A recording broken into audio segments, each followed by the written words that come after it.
Broward schools under fire. An audit says the school district may have to reallocate $23 million. Superintendent Robert Runcie is here with his side of the story. Kids keep getting shot. Again this weekend, more young people shot, more gunfire, even as the communities craft plans to stop the violence. You cut Medicaid, so I couldn't get Obamacare. You're in. Wow, the video went viral. Now Governor Rick Scott's henchmen are striking back at the woman who ripped him at that Starbucks. We'll take it to the round table. And also, that's my perspective this week. Can't wait for that. Good morning and welcome for a packed hour ahead, and we begin with a very critical audit of the Broward County Public Schools. The State Inspector General says that it uncovered mistakes that may cost millions of dollars. One prime finding, the state auditor says millions of dollars in federal Title I money aimed for poor students, poverty-ridden neighborhoods and schools, that it never reached them. Feds may also want that $23 million back, and also there are apparently irregularities in the district's overtime pay costs among its more than 30,000 employees. Broward School Superintendent Robert Runcie is here this morning to present his side of the story and discuss other findings in the audit and other things. And good morning and welcome. Good and morning, thank you for coming in. Glenna and Mike. Always a pleasure to be on your show. Thank you for the invitation. We are glad to have you here. So let's begin with a major finding in this audit. First of all, you just told me before we went on the air, the Auditor General did not even contact you or anybody else. They simply sort of presented it, and you didn't have a time to sort of explain anything prior to being presented with it. Well, not the Auditor General, actually, the reporter who actually wrote the article, right? For the Sun Sentinel? For the Sun Sentinel. And to the Sun Sentinel's credit, the management and the editorial board, they gave me an opportunity to write an op-ed, which they published yesterday, to give us an opportunity to clarify the facts on this. And the fact of the matter is, the district will not have to repay $23 million in federal funds used to support student learning in Title I schools. In fact, we've confirmed this point with the Auditor General's office, right? And there was no assertion at all by the Auditor General that there was any misappropriation of expenditures. What the issue at hand is, it's how the dollars were allocated among our Title I schools. So what we do in the district is that we rank our schools, our Title I schools, based on the percentage of students that are eligible for free and reduced lunch. And we submit that along with our application. Well, what the auditors identified was that the actual distribution ranking was different than the original filing.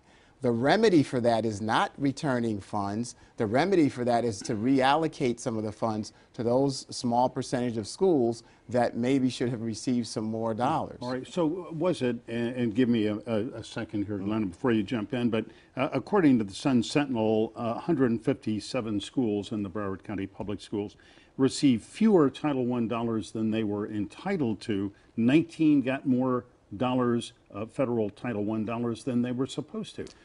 Is that accurate? No, that is not accurate. And again, we're working with the state, the Department of Education, their what we call audit resolution department, to finalize what schools, if any, that we're going to have to do some reallocation. And if that is, but if it is the case, based on what we've looked at this week, it's a very small percentage, maybe 1%, that we may have to do some reallocation. Again, this was really blown out of proportion to the point where the suggestion that we would have to return $23 million of federal funds is absolutely not correct. We're talking numbers and allocations, but to be very inclusive, I don't want to presume that everyone knows what Title I dollars are. So they are federal funding to help poor people and the most impoverished in the school system. So I guess the question is, in the practical sense, with this misallocation of funding, has there been any downside for any of the impoverished students in Broward County schools? Well, I would say no, because again, all of these dollars were issued in complete compliance with Title I guidelines, and the audit certainly verifies that. We spend a lot of resources in money and people and attention to our Title I schools. and it's going to be a continued focus for us at the district. And is there to be any consequences on down the line? Because you apply for Title I dollars from the federal government year by year, is that right? Ongoing thing. Right. And is No. that a consequence ahead to pull back those dollars until the school system gets the allocation No, down? the interesting thing is we had a federal audit done recently prior to this one. We have audits done on a regular basis by our own external auditors, federal auditors. The state comes in every 2 or 3 years. We've been pretty much doing a lot of the same things for the last 20 plus years. Title I has been around since 1965. The district has been receiving these dollars for quite some time, and we've worked to make sure that we allocate these dollars in ways that we meet the needs of our students. Look, we're always looking for ways to improve, and if there are opportunities to fix something, hey, we'll own it, we'll fix it. But we need to put these things into perspective. All right. So bottom line, anyone who thinks that Broward County Public Schools are going to have to ship back $23 million to Washington that was misspent or misappropriated, misallocated, that's wrong. That's not That gonna is happen. absolutely wrong. That's not going to happen. All right. Well, let me ask you about some other findings in the audit. There was one that said that the school district paid health insurance premiums and claims for 34 former school district employees who were ineligible. Right. Well, first, let me just say this. Over the past 3 years, the district has saved about $30.1 million under our self-insured model for health care costs. $30.1 million. That's a lot of money. And that self-insured system provides benefits to 25,000 benefit-eligible employees. We are self-insured, which means we don't pay premiums. So we can't pay premiums at all to anyone who is not eligible. That we just don't do that. What I will tell you is that the issue here is that we have two systems, one over in payroll, one in benefits, and sometimes they're not in sync. But I will tell you that the benefit system, we went through every single one of these 34 items, laid them out to the auditors. No claims were ever issued for anyone, no premiums ever paid. That is not the case. It was a leap to suggest that, well, because these 34 records are not accurate at the time that they looked at them, that somehow we actually issued benefits and payments for them. That was not the case. All right. Well, that answers that question. What about the audit also said that the school district paid $638,000 to the Broward Education Foundation, which helps promote the school system, and that's against the rules. And So what I will say is that is correct. We've paid funds to support key staff at the Broward Education Foundation. The foundation has been in existence since the 1990s, and given what they said in this audit, that relationship needs to change. Now, we're still looking at that because we haven't done anything different. This is a foundation that provides scholarships to our students, grants to our teachers. They're a great partner with the school system, and so we've continued to work with them. We haven't done anything new. They are suggesting that there's some new guidelines in place, and we may have to restructure our relationship. And you will if you need to. And we absolutely will if we need to. Yeah. You know, Superintendent, there are in that audit, I think one of the things that the public will key in on, especially people who send their kids to school, Yes. 2,200 more or less issues that involve safety violations at yes. 17 schools and facilities. And to hear safety violations is a scary thing to parents. And can you talk about what those are and why have they been allowed to become violations? Sure. So what I will tell you first and foremost, the safety of our students and our staff is our #1 priority. The Auditor General report identified no life safety issues in the report. There's zero. What they identified were a number of discrepancies in areas, for example, extension cords and debris not cleaned up, ceiling tiles that need to be replaced. We have 36 million square feet of real estate. You're going to find ceiling tiles at any point in time that we need to replace. There are also findings for things such as we need to provide covered walkways to portables. Well, those portables have been decommissioned. They're slated for demolition. There are no classrooms or students in it. I am not going to spend taxpayer dollars to create covered walkways to a facility that's going to be Well, demolished. that's reasonable. But Yeah. Mr. Superintendent, just briefly, on Tuesday, there's going to be a meeting to talk about how you bid out these contracts. You got $800 million Yes.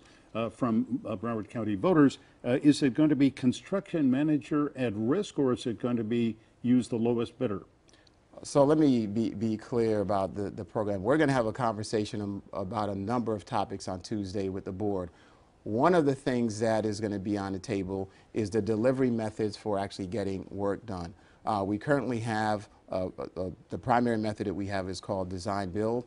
We believe a best practice in the industry is to have multiple methods that match the needs of each individual project. It's not going to be one size fits all that's going to get the best pricing, the best quality for taxpayers in the school system. And the issue that this district had in the past was how we actually manage projects. Right. So it's not the contract vehicle itself, it's how we actually manage that work, and we've changed that. Sure, we understand, and the problem in the past, as Glenna and I and Local 10 News has reported, other media as well, were the interference of some board members in directing those construction contracts. That just doesn't happen. I want to invite you to come back and talk a little bit about the educational achievements. You're doing some good things up there. Yes. And you and your staff, the teachers, everybody at Broward And the County answer Public on Schools. June 30th, we're looking at the book at the answer to the audit on June 30th. Maybe we'll talk about that too. Okay, all right, well, thank you Thanks so so much much. for being on. Appreciate Thank you. Thanks a million. Still Appreciate to it. come, the race to represent Florida in the U.S. Senate just got a lot hotter. And next, a Democratic candidate who says his rival for the nomination acted unethically. Michael Putney's interview is next.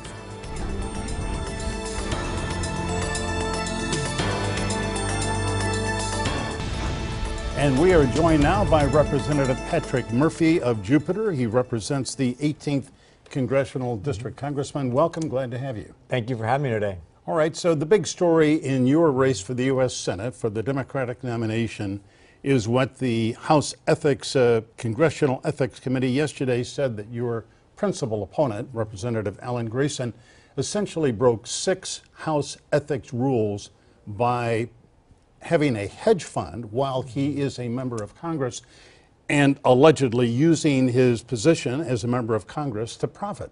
Is this true? What do you think? Well, you know, this is ultimately going to be up to the House Ethics Committee, but it's beyond alleged at this point. I mean, I actually printed out about 1,000 pages here that was put out by that Office of Congressional Ethics Committee. And it's important to note, this is a bipartisan committee, 50% Republican, 50% Democrat. They have decided to continue their investigation into what you've described well as an offshore hedge fund that a sitting congressman is continuing to manage. And what you see in this report is he has continued to really put first making money. That's his number one objective, is how does he make money using his official House office. Not only that, which is prohibited. Completely prohibited. I mean, it's really as bad as it gets. This is why I think so many voters have such a sort of bad taste for elected officials using their office to make money. All right. Well, I'm compelled to say that Congressman Grayson had a conference call with reporters after this came out, and he said, quote,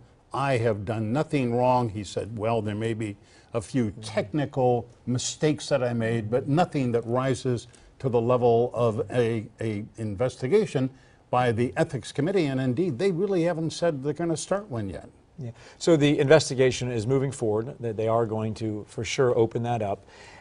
Members of Congress will be looking at this for months now.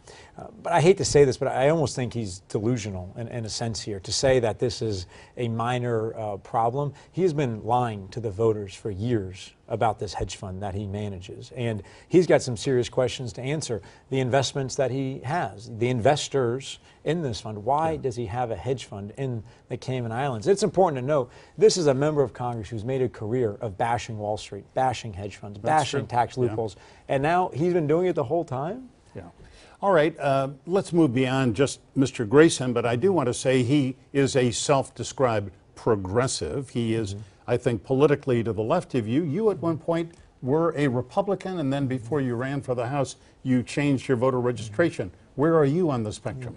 So I would consider myself fiscally responsible, socially more progressive, and that's where I've always been. Yeah. I registered to vote as a kid as a Republican because my dad is a Republican. He's my best friend and my mentor. So when I first registered, I said, heck, if he is, I guess I am. Started paying attention, though, to politics more. Iraq War came around. Thought we were being lied to as a country. Could have been one of the biggest mistakes in our country's history. Right. And started watching politics more and more. In my business career, I started a small environmental company in 2010 after the BP oil spill. You have a degree from the University of Miami, business and finance. You're a CPA. CPA by training. And you'd appreciate this. If elected to the Senate, I'd be the second CPA in the history of our country to serve there. Explains our fiscal house, right? But what I started seeing with the Tea Party, you know, rewinding back to 2010, that extreme rhetoric, the name calling and the finger pointing, you're continuing to see that play out in this presidential election. Not only did I change parties, but I did something about it and ran for office and beat Congressman Allen West in 2012. Right. And look, my principles haven't changed. While I am fiscally more responsible socially, you know, I support a woman's right to choose. I support marriage equality. I support protecting our environment, support, you know, as much support for the Everglades as we can provide. All right. So you are somebody who believes in reaching across the aisle, kind of collegiality, trying to reach a moderate kind of middle if you can. But of course, most people look at Congress these days and say, they don't do that. Well, you're exactly right. And I think that is seen by our approval rating, somewhere around 9–10% right now for the Congress. That's disgraceful. You know, I talk to Floridians every single day who are struggling. You know, a mother working 2 to 3 jobs, trying to, you know, make ends meet. Seniors figuring out, are they going to pay for their prescription drugs, or are they going to put food on the table at dinner? And these are the struggles, yet they see Washington, D.C., they see their finger pointing the gridlock. Meanwhile, my primary opponent, Alan Grayson, is worried about making money in this offshore hedge fund. That's what is so wrong with our country right now. All right. Well, Congressman, I have to say I have seen, at least on the internet, an ad, a TV ad that's been posted by a group called Better Florida Alliance. I don't know much about them, and their donors are pretty shady. Not released, I don't mean shady in a bad connotation. Anyway, they say that it cost you, your campaign, $100,000 to bring Vice President Biden to Miami to campaign for you March 28th. We covered that, Channel 10 covered that event. But you only reported a 5-figure compensation, a reimbursement to the Vice President for coming here. How much did you reimburse the Vice President?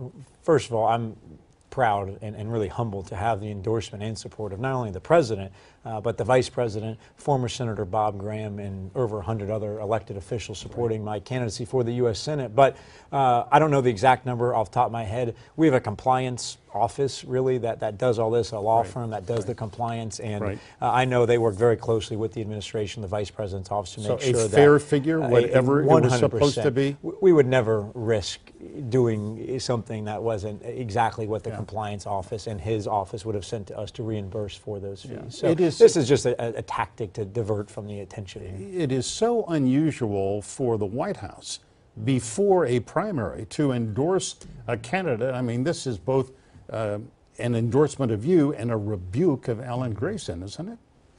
Yes, it is, quite frankly. But beyond that, based on my conversations with the President, with the Vice President, it's clear to me that they support my priorities because we share them. And whether that's rebuilding the middle class, whether that's investing in education, investing in infrastructure, doing everything we can to address climate change in this country, we share these values, and I think they believe I'm the best candidate to fight for those in the U.S. Senate. Congressman, a very hot issue in the news nationally, locally, is a $15 per hour minimum wage. Do you support that? Yes, I do. And I've supported the various pieces of legislation to raise the minimum wage. And I think when you look at our country and some of the problems that I don't think we have 15, 20 years to get right, first and foremost is the disappearing middle class in this country. And one of the things that has to be addressed to fix that is raising the minimum wage. And you look at a state like Florida, about 100 million tourists came here last year, right? The service sector is a huge piece of our economy. And they're underpaid? I believe they're underpaid. I've talked and spoken to numerous waitresses and folks working in hotels, et cetera, working 2 to 3 jobs, right, doing the best they can, and they're still in poverty. They cannot afford to send their children to higher education. They can't afford to put them in preschool, et cetera. That's not right, right? You have people trying to make ends meet, still in poverty. We've got to do better. So a small businessman who says, well, gee, I'd love to pay my people more, but I'm going to have to lay people off if I have to pay $15 an hour. You know, we've heard that argument time after time, and I point to the cities that have already done this, Seattle, and you look at quite a few cities that have already raised the minimum wage.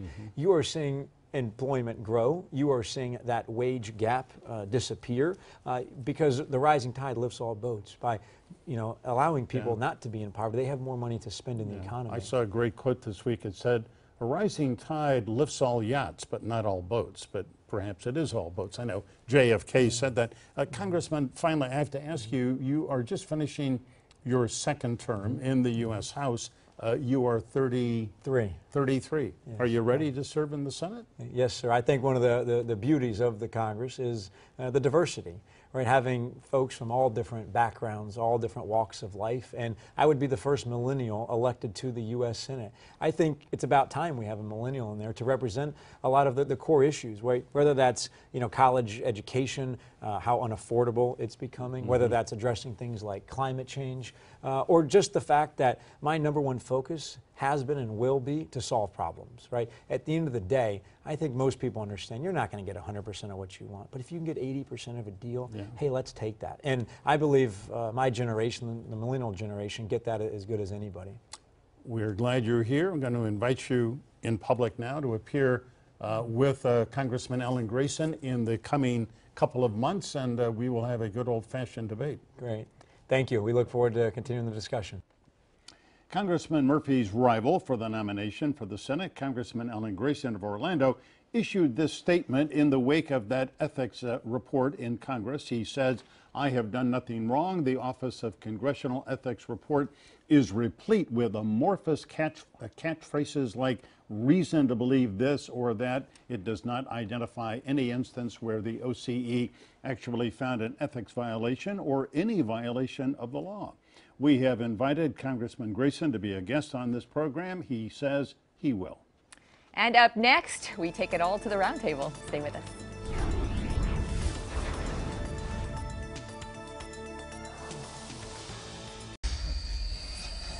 So much to talk about. The governor's coffee talk goes viral, Carnival Cruises obeys Castro's orders, and Bill Clinton has a Black Lives Matter moment. Boy, there was a lot going on this week in the headlines, and all of that is up for discussion on today's roundtable. Boy, we've got a good one for you. Here is Rosemary O'Hara, editorial page editor of the Sun-Sentinel. We are so glad to welcome her back to the roundtable.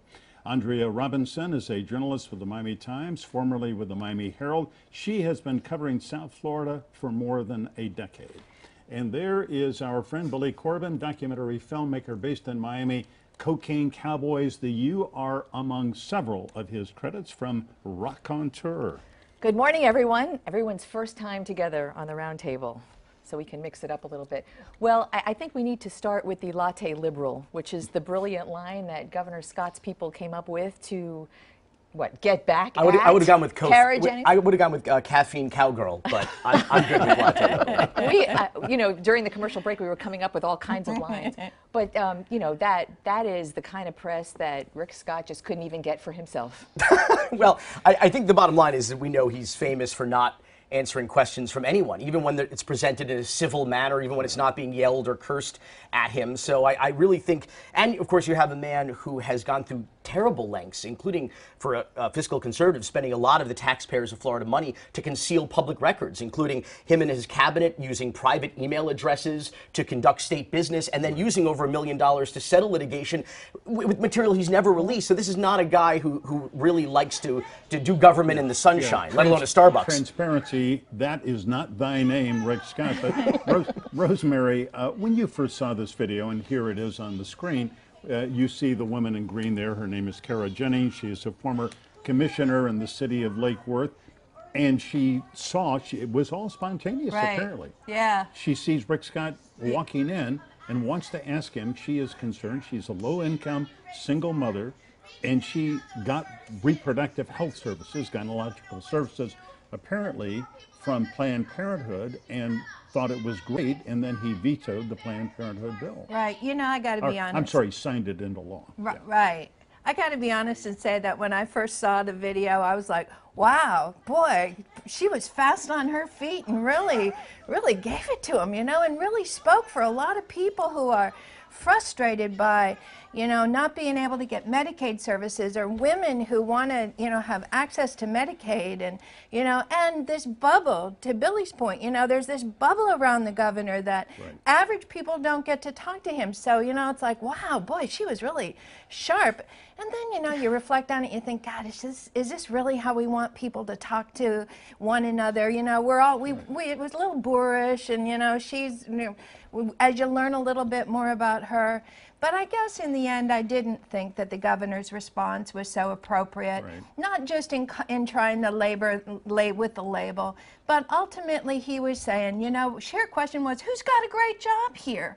And he said, well, I've created jobs. A million jobs. But are they great jobs? You know, wages are flat, and people are frustrated. And Andrea, I thought, what did you think? well, with that, I thought the governor missed an opportunity. Instead of the latte liberal line in that video, he could have come back and explained those jobs that he supposedly has created. This was an opportunity for him to do that, and he lost it. When I saw his video, I thought, oh great, here he is going after a constituent. Now she's formally elected, so there goes that particular baggage. But people don't, people care about jobs. There's still a lot of people here who are hurting, and they want their government to do something. And I don't know that the government, our government in Florida, has done enough for regular people. The jobs claim is totally bogus, and the reason is you need look no further than a single issue, which is medical marijuana, which upwards of 80% of his constituents in the state support. This is the only thing a governor could do with the stroke of a pen that would create overnight probably 10,000 jobs and hundreds of thousands in the future. This is a governor who goes to the ribbon cutting ceremony of every new Wawa convenience store that creates 20, 30 jobs, but is against a medical marijuana which would overnight create jobs in which sectors? It would create jobs in tourism, it would create jobs in agriculture, it would create jobs in hotels, it would create jobs in conventions, and if none of that persuades him, in addition to 80% of his constituents supporting it, think of how many new Wawa convenience stores we need to sell munchies to everybody on marijuana. So he's totally disingenuous about this jobs claim. I don't understand his thought process. I really don't. And I often question myself, who are his handlers? Because when this blew up, The ones that make those videos. who make, and that's part of the disconnect. When this happened, my Facebook page blew up with people. Really? What did they say? They were cheering this woman. Oh, she's my new hero. We need her to run for office. This could help the Democrats out.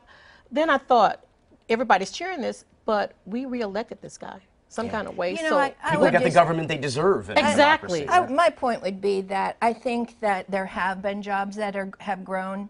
Our unemployment rate is down. Whether Governor Scott is responsible for that, or maybe President Obama has something to do with that, but I think both of them would say that government doesn't create jobs. You know, we are coming out of a recession, that is true. But what else is true, as I said, is that wages have remained flat. And that's why when she said, how many people have a great job, he didn't answer that question in the video. And true to form, the attack video on YouTube from Rick Scott and his people has the comments disabled, which means that it doesn't even allow for public conversation about the issue. I know Governor Scott. He's always been very civil in our discussions and very unresponsive to anything I have ever asked. I think he, frankly, has an empathy deficit. I think it's very hard for him to relate to people. And I thought seriously about this incident.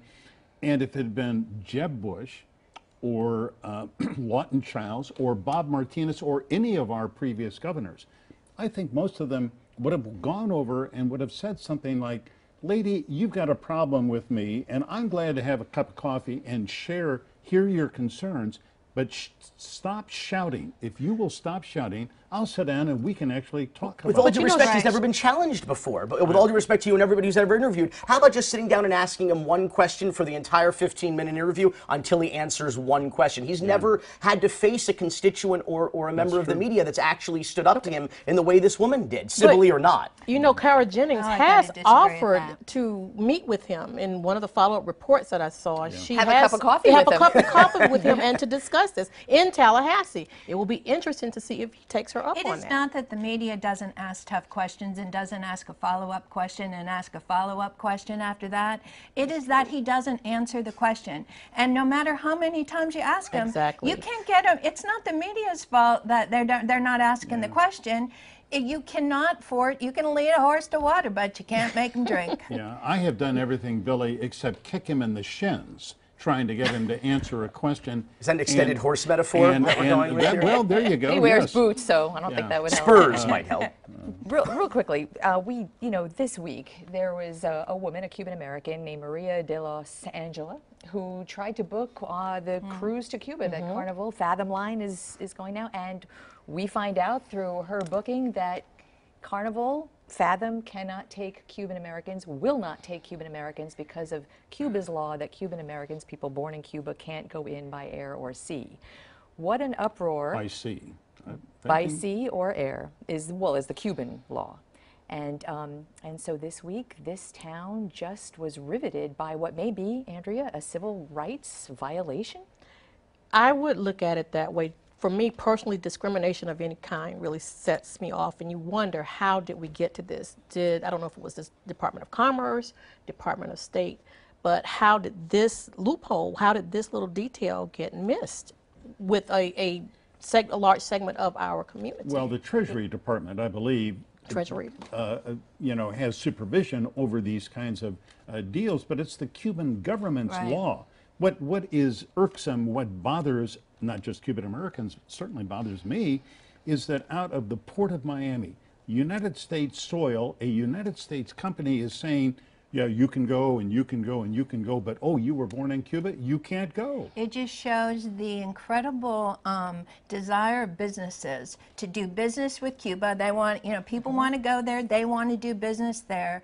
And in order to make that happen, they are willing to accept that Cuba is going to set the rules. Yeah. It's interesting we haven't heard this from any other company, and really I think the officials, the leaders of Carnival need to be held accountable for it. Well, the irony of it is that Mickey Arison, who's the owner of Carnival, I think it was last year, an NCL ship docked in Tunis refused to allow Israelis off because Tunisia didn't want Israelis. And he had a lot to say then. Listen, if you want to call for a boycott of Carnival Cruise Lines, I wouldn't go on them if they were the last cruise line. I don't like to be adrift at sea for days without food, water, electricity covered in feces. So I'm on board for that. But you have to remember, a lot of American... But that's just you, Billy. But a lot of American companies, when they want to do business with emerging markets, I mean, look at what's happened with American companies in China. They make compromises with horrific people in order to open those markets up. Before we take a break, to sort of button this up, I saw in the reporting that a French company, very high-end French cruise company named Ponant Cruises, is going to start offering cruises about the same time, and their cruises to Cuba start at $8,100 per person. What do you get for that? And you think to yourself, who is making all this money? Well, a lot of it is the Cuban government. All the trouble to build these rafts and boats out of 57 Chevys to come over here, and they want to pay $8,100 to go back? They got Miami. Isn't that enough for the Cuban people? And the Cuban people make $24 a month. Yeah, they are not profiting from $8,100 cruises. They certainly are not. All right, quick break. Everybody hold your thoughts. We're going to come back with more of the roundtable in just a minute. I don't know how you would characterize the gang leaders who got 13-year-old kids hopped up on crack and sent them out onto the street to murder other African-American children. Maybe you thought they were good citizens. She didn't. She didn't. You are defending the people who kill the lives you say matter. Tell the truth. Wow, that was kind of a remarkable moment. Bill Clinton, Hillary's campaigner-in-chief had this week addressing Black Lives Matter movement, who was accusing him and Hillary of essentially supporting policies that are detrimental to Black Americans. Andrea, I mean, Bill Clinton, you called him the first Black president. The supposed first Black president in this country, but he's run up against a buzzsaw with people who look like me, some people, especially the younger people, the millennials, and even some younger Gen Xers, because this whole thing when he was president with the crime bill, which sent a lot of African American men to prison, some for crimes that should not have yielded the terms that they did. Right. And Hillary Clinton in that era used the term, they are super predators. And that's what he was trying to defend was, you know, what we did was trying to take some young, seriously bad thugs off the street. But Rosemary, I think there's a downside to Bill Clinton turning around and confronting people as he did there, I think, in Philadelphia. Well, it gets back to that tone thing, and when you're shouting at somebody, how easily do they listen? But I got to stand up for Bill Clinton, because I think in some ways he was telling the truth. Yeah. You know, back in the 80s, what the young people don't remember is we had a crack epidemic. We did have people with 13-year-olds out there who were dealing crack. Our crime rate was really high.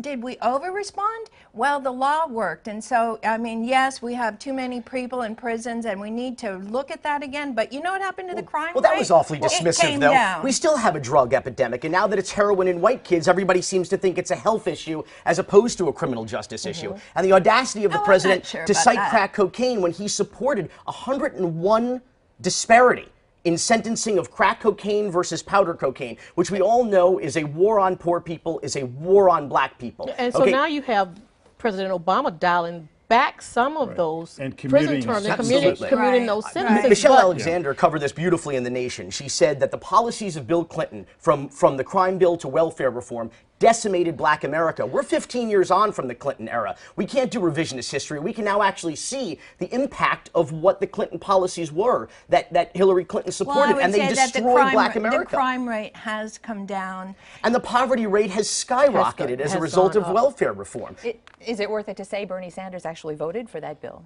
So what are they looking for? And I have a friend, we had this discussion yesterday about that the Black Lives, she says the Black Lives Matter people are being disingenuous because they're not going after Bernie Sanders for voting for the legislation, nor Joe Biden, I think, who sponsored the legislation or had something to do with it. So if you're going to go after people, you need to go after them as well, not just Hillary Clinton. How did he handle it is the question. Could he have handled that better? No, I think he was pandering to Southern white Democrats. This has always been the Clintons' In MO. Philadelphia? They went, no, on television, on national television. And We're the showing and thing talking is, about it in Florida right now. Right, you have the New York primary coming up in what, maybe 2 weeks, and April he has to be 19th. very careful. Although that's her second home state, still that's something they don't need to make After that Arkansas and Illinois, that's state number 3, but she was a senator from New York. Yeah. Well, let's talk about New York. The last poll that I saw, it's Trump on the Republican side, obviously. Trump 51%, Kasich is second, 23, Ted Cruz third with 17. That's not surprising. Those are some good New York values there, I think. I think that's what we're seeing I in wish action. we had that moment to queue up right now. The Yeah, New York values. I don't think there's any surprises in the polls on the Republican side or the Democrat side. I think it's all falling the way But it everyone shows thinks. that after some a bad week in Wisconsin, that Trump is going to be back up ahead by 30 percentage points in a state like New York. Shows that he still has lasting power. Still looks like we're headed toward a contested convention, though. And just to button that up, on Thursday of this week, I asked Senator Marco Rubio, finally made himself, came out really? in public, do you expect a contested convention? He said, I'm not thinking about it. I'm not Oh, he's working not on in it. But he's holding on to his delegates. His nose was beginning to grow as he said it. Anyway, thank you all. Really exciting. That's it. We're just getting warmed up. I know. You can stay. Oh, You wow. can stay. Let's go. You can stay. All right. All right. The latest problem for the Broward health system is a lawsuit filed by its former board chair against the governor. Bob Norman will have that story next.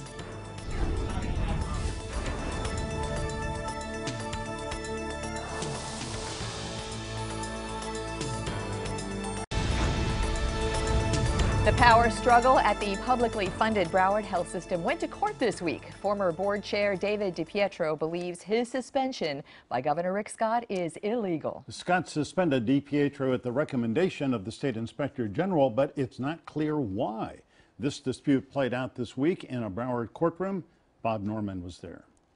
His order is illegal, and you need to invalidate it. An attorney for ousted Broward Health Chairman David DiPietro blasted Governor Rick Scott today for suspending him from office based on an allegation of malfeasance that he said lacked any evidence and amounted to an illegal power play. In our country, when you disagree with somebody, when you don't like their politics or you didn't like something that they did, you don't get to send your investigator to rouse up suspicions and yank him out of office. Hold the governor to the words of the law. DiPietro's alleged offense, interfering with the state inquiry into waste and corruption at Broward Health when the board hired an outside law firm to monitor the state's review and sit in on the state's interviews with employees. Florida Attorney General Special Counsel Blaine Winship spoke on behalf of the governor. This is the classic interference. The interference is in the witnesses, that is the employees, ability to feel free to communicate to the Inspector General's office. Yet even Broward Circuit Judge Carol Lisa Phillips noted that the governor's allegations against DiPietro were lacking.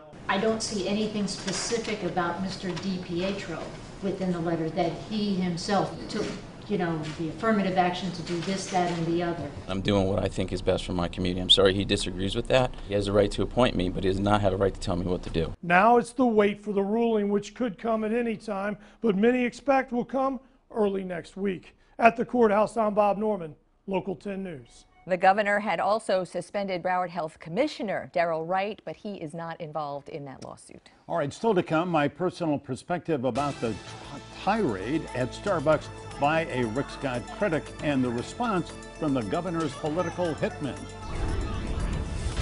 Hey there, South Florida. Good afternoon. It's been an awesome weekend so far. As far as the weather goes, we're seeing a lot more cloud cover today, as you can see, but still no rain on the radar.